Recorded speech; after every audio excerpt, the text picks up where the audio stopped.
আসসালামু আলাইকুম রহমতুল্লাহ। আমরা এসেছি রাজশাহীতে এই কনকনা শীতের ভিতরে।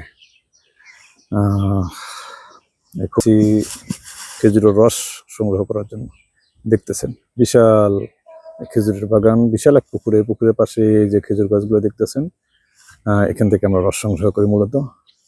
এক ভাই, এই যে মনির ভাই নামে লোক আছে রাজশাহীতে, তারাস গ্রাম। ভাইয়ের সাথে আমরা মোটামুটি দীর্ঘ 4 বছর যাবৎ কাজ করতেছি গুণ নিয়ে।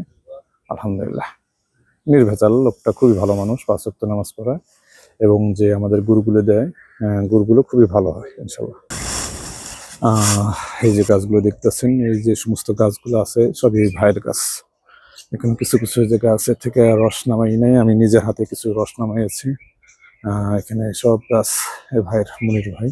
বিশাল পুকুর, এই পুকুরের আশপাশে যত খেজুর গাছ আছে ভাইয়ের, সম্পূর্ণ গাছগুলো ভাইয়ের। আলহামদুলিল্লাহ।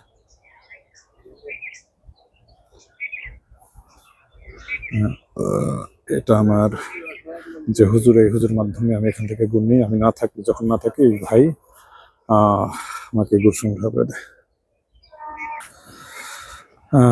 এই ভাইয়ের নাম হচ্ছে মোহাম্মদ নাজমুল হাসান, আমার নামের নাম।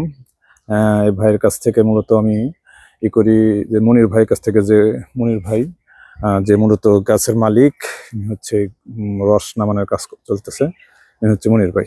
হ্যাঁ, মূলত এই ভাইয়ের ছেলে হচ্ছে যে আমাদের নাজমুল ভাইয়ের কাছে লেখাপড়া করে, এখানে মাদ্রাসার শিক্ষক।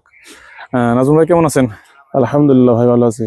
হ্যাঁ ভাই, যে প্রত্যেক বছর আমাকে গুড় দেন, গুড়গুলো কেমন? আপনি তো সাথে থেকে, নিজের সাথে থেকেই।